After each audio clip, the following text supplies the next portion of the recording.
Today, we're going to dive into one of the most fascinating and honestly most controversial ideas in all of psychology: repressed memories. Are they real experiences that get locked away deep in our minds, or could they be something else entirely? Let's get into it. So, just think about that for a second. 10 years ago, this exact day, do you know what you were doing? I for sure don't. And look, most of us can't. We might have a general idea of what our life was like back then, sure, but the little day-to-day details, they're pretty much gone. And that's totally normal. That's just how memory works. But what if some memories aren't just gone? And this is the core of this really popular idea that certain memories, especially traumatic or painful ones, are actually pushed down, hidden away in our subconscious, just waiting to be found again. It's a really compelling thought, right? But as we're about to see, these so-called hidden memories, well, they aren't always what they seem. Okay, so to really get a handle on what we're talking about, we need to be super clear on the definition. And this whole idea comes from probably the most famous name in psychology, Sigmund Freud. So, according to Freud, this isn't just like forgetting what you had for breakfast. No, repression is an active defense mechanism. The idea is that your brain, trying to protect you from something really painful or traumatic, literally shoves that memory down into your unconscious. And this is the perfect way to see the difference. Forgetting, that's passive. It's kind of like an old photograph that just fades over time. But repression, at least in theory, is active. It's like taking that photograph, putting it in a locked box, and hiding it in the attic. The memory is still there, perfectly intact, you just can't get to it. Now, you can imagine, a theory like this had huge implications for therapy. And back in the 1980s, it got really popular. Some therapists, really inspired by these Freudian ideas, started to believe that their patients' problems must be coming from some kind of repressed trauma.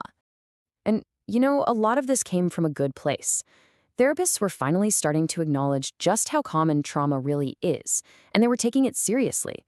But the methods they sometimes used to find these hidden memories, well, that created a whole new can of worms. One of the most common methods was something called guided imagery. A therapist might ask a patient to imagine in super vivid detail what a hypothetical scenario of abuse might have looked like or felt like. The problem is, our brains can be shockingly bad at telling the difference between a real memory and something we just imagined really, really vividly. If you tell someone to imagine an experience, it actually makes them more likely to later remember it as if it truly happened. And this gets us right to the heart of the scientific question. Just how reliable is our memory anyway? Can we actually be convinced that we remember things that never, ever happened? The research here is pretty mind-blowing. Check out this data from a study in the journal Psychological Science. It's fascinating. Researchers gave people word lists to memorize. What they found was that women who believed they had recovered memories of abuse were about 20% more likely to create false memories. Confidently remembering words that were never on the list in the first place. It suggests there's a real link between believing in recovered memories and just being more prone to memory errors in general. And hey, we're not just talking about word lists here. Researchers have successfully implanted false memories of pretty significant life events. Using those same kinds of guided imagery techniques, a study actually got people to form false memories of some really weird stuff. Things you'd think you'd remember, right? Like breaking a window with your bare hand, or even witnessing a demonic possession as a kid. But maybe the most powerful and sobering evidence comes from the real world. After a tragic school shooting in 1989, researchers went in and surveyed the children.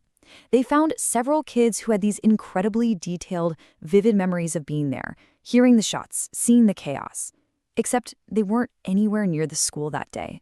One boy in particular gave this incredibly specific account. He remembered walking to school, hearing the gunfire, seeing someone on the ground. It was a clear, confident memory. There was just one tiny problem. His parents confirmed that the entire family was on vacation that day. His mind had completely constructed a memory of an event he never even witnessed. Okay, so we've got this really popular theory on one hand, and then a whole lot of challenging scientific evidence on the other. So where does that leave us? What's the big takeaway here? So it's really important to be precise here. Can science prove that no one has ever, in the history of the world, had a genuinely repressed and later recovered memory? No, of course not. That's an absolute claim, and you can't really prove a negative like that. But And this is a huge but. Here is what the science does show, loud and clear. While we can't prove that negative, we have overwhelming evidence that it is incredibly, and I mean incredibly easy, to create a convincing false memory, especially when you're using suggestive techniques. So let's wrap this up with the key takeaways. First, the popular idea of repressed memories as these perfect recordings locked away in the brain is just not strongly supported by science. Second, memory isn't a video camera. It's more like a Wikipedia page that you and others can edit. It's malleable. And finally, and this is absolutely the most important point, none of this invalidates the reality of trauma. A person's suffering is real, and we have to take that seriously, while also understanding that the nature of memory itself is just really, really complicated. And really, that leaves us all with the critical question to chew on. Knowing that memory can be this fragile, this easy to influence, how do we build systems, both in therapy and in our justice system, that best support people who have experienced trauma, while also being mindful of what the science is telling us?